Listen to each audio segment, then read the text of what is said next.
Baby, y'all don't like nothing challenged. Speaking of you men don't like anything challenged, we're going to talk about your uncles. Whose uncles? UG and all the rest of He ain't my uncle. UG and all the rest of the heterosexual black men who y'all pedestal as a god. Shannon Sharpe. I was going to say, is this the area we're going to talk about Shannon Sharpe? Shannon Sharpe faces lawsuit for $50 million over sexual assault allegations.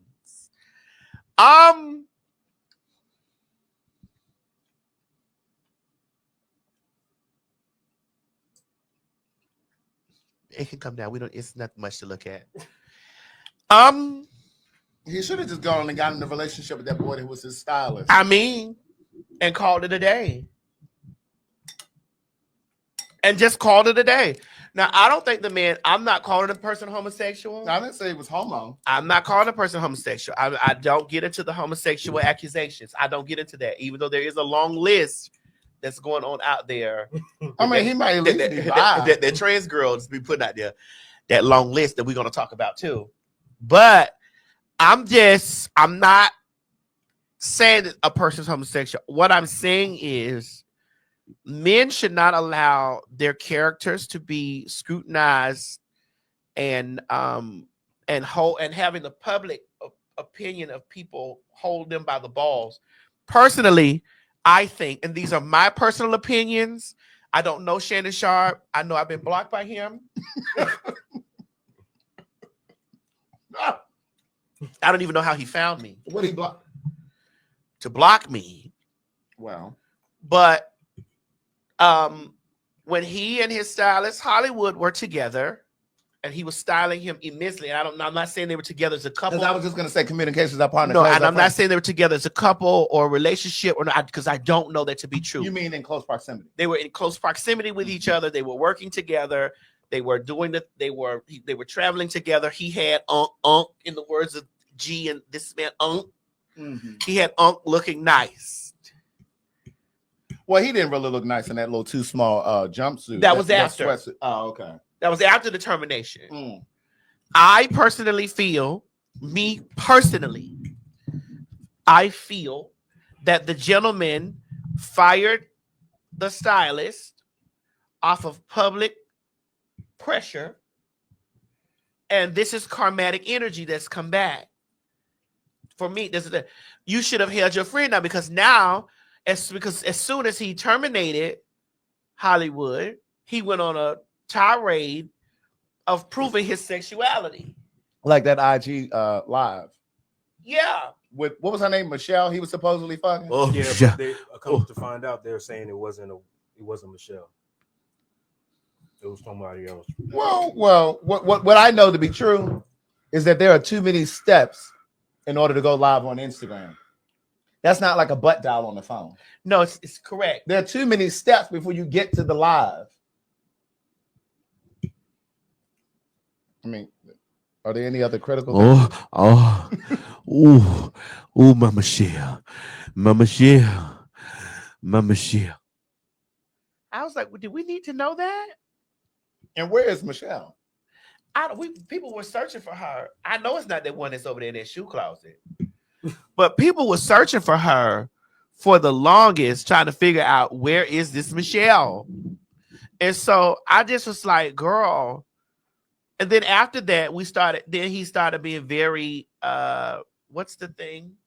I saw him with Chad Ochocinco's, and they were he was talking about. He was trying to bring forth all this machismo. Yeah, machismo, and this. I like my women young. I like them like I like my women like I like my rims. Nigga, you almost 60 years old. Cut it out, please. Right, Barbara, please. Please, Barbara, I have asked you to keep the children quiet today. And for God's sakes, get them out of the garden. Yeah. Please, Barbara. Barbara, please. For Christ's sakes, Barbara. Mm. I have asked you to keep the children quiet today.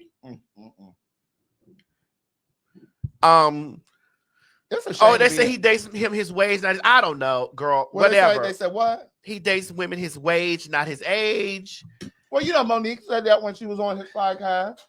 to lead them young girls alone. And Cat Williams alluded to him dating these young white girls. Yes. And Cheryl Underwood was on there saying something similar about him dating too young. It's just like I just don't understand what happens with the attraction to. Now, don't get me wrong. I do like a man, a mature man, and I do like the attention of a whistle or from a younger guy. I do, because I get it all the time. So why do you like it from a younger guy? I like to get it, but that doesn't mean I indulge because the young lady. Right. What I'm saying is, because what you don't care if what I'm asking is, do you specifically like the whistle from a young guy, or you just saying you like a whistle from a man? Period. I like a whistle from a man, but I like because it just lets you know that the turtle still snaps.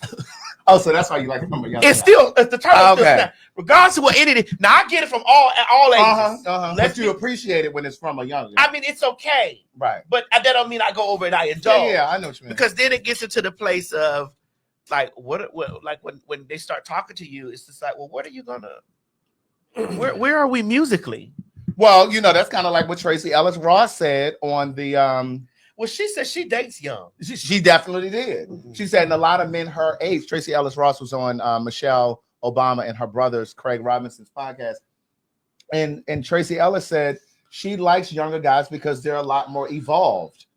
And she said they're a lot more evolved because of the time in which they grew up. She said they're not carrying the same kind of misogyny or patriarchy that older men. They were more fluid. She said they're more fluid. Pardon me. And then one of them will tell her that he done crossed the field, and then all of a sudden she don't want him no more. But what she was saying was, but then one of them will tell her, honey, that he's been sexually ambiguous, and then all of a sudden it's too much for her. They're too zesty and too sassy. One of them tell the truth, honey, that he's been he's better than he's doing the bending. He's better than a stag and a motherfucking deer. He's better than a stag and a deer, and then it becomes too much. And should have got deeper and asked about that. Those ones that are more advanced. Correct. So, but I think with Shannon Sharpe, and if you roll that beautiful bean footage, I sat right here and I said, I believe, I'm paraphrasing, I'm adding this part now, but I said that he strikes me as like The Blind Side. Remember that movie with, what's the white girl? Sandra Bullock. Sandra Bullock. Remember, it was about this white woman who was rich. Her family took this little black boy in. He was an athlete. He strikes me as The Blind Side. He's from the South. He grew up very poor. Yeah, but he was raised by his grandmother. He grew up very poor. And I believe he was the beneficiary of a lot of white. Who are you talking about? Generosity. Shannon Sharpe. He went to school on scholarship. He probably was a part of football teams growing up where they donated uniforms and all that shit. So somewhere in his, I know he went to Savannah. He went to Savannah State. Mm-hmm. He grew up. His grandmother is the one that raised him and his brother. And then Granny ain't had no money. Yeah, I know. Yeah, but I know he had a scholarship to, I believe, to go to Savannah State. Right. So what I'm saying is, I believe that he and a lot of people like him who are receiving things from white people like that, whether it's scholarship, uniforms, because you're on a poor football team and you raising money for your team. I believe he may sometimes feel like indebted to white people. Sometimes they are in reverence to white people because they've benefited so much from them. And so here's the thing. Then he goes and he sees white women as the ultimate prize. I would say it's different. I think it's a little deeper than that too, Craig, because according when you see all the information that came out, I think it's more of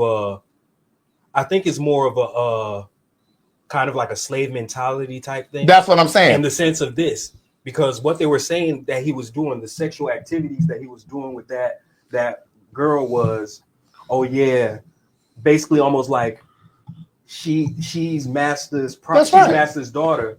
But guess what? Now I'm fucking Master's daughter. And that's what I'm saying. So but I think it was more almost, but it kind of seemed like a revenge type thing too. Hold on, Mo. Hmm? Why do you keep looking at my corn? Because she wanted. Would you like some of this corn? Here. Go ahead. It's about to be You gone. have corn? I have corn here. Go ahead. I just want to know you're gonna have this corner right here. Go ahead. You can have that one. It's just that one. Yeah, go ahead. Go ahead. Were you gonna have this one? If you want it, you can have that one No, as I don't well. want- I Now just she want- wants the big one. No, I want the No, small she one. wants the small one. Okay, I'll take that one. Wait, what is that right there? Is that your hair on it? Yes. Yeah, I see your hair on it. Okay, go ahead, Mo. No, I was just saying that I think it was almost kind of like a also like a power Like play a power too. thing, yeah. I think it was more of a power play too, because the fact that you want to indulge in race play, Oh, you didn't want them to say you eat this corn? they can hear you eating it. They can hear her eviscerating the corn. Not eating, eviscerating. Go ahead, Mo. I'm listening. But yeah, I think it was more of a like you said also it's a power play Yeah.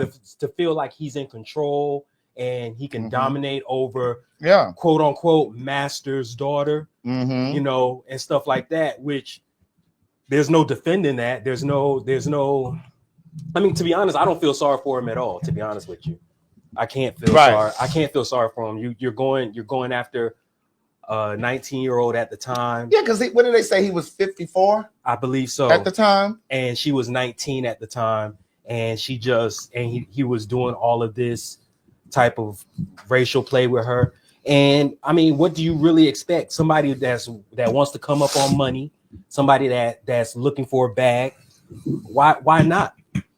Well, I saw something somewhere where it said that they were very close to him cutting a deal with her before it got to us. Well, because she wanted 50, I think it was like $10 million they were about to cut her. she didn't want 10 million. Right. She didn't want 10 million. So he thought that because he could offer her 10 million, that could be quiet. But if you listen to the audios, you could tell she was setting him up.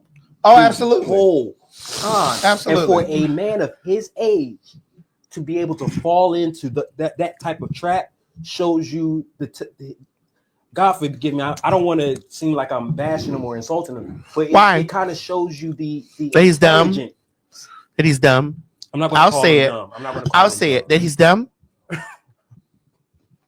I'll say it for you. Washington, D.C., the PHAGs are coming back to the Howard Theater on May 30th. Yeah, that's right. We're coming back. You don't believe it? Anderson, tell these people that we're coming back to the Howard Theater on May 30th. Washington, D.C. Honey, they said y'all couldn't get enough of the PHAGs, and guess what? Y'all called us back. Oh my God. May 30th, 2025, the PHAGs will be back in the building at the Howard Theater. Honey, the Howard Theater said, honey, we brought the black folks and all the other kin folks out, child, and come on back. So guess what? Welcome back. Welcome back. Welcome back. Welcome back. Come on, get your seats, honey. Visit www.fagtalk.com to get your tickets for the 5:30 show. That is May the 30th, 2025. Baltimore, Maryland. Baltimore, Maryland.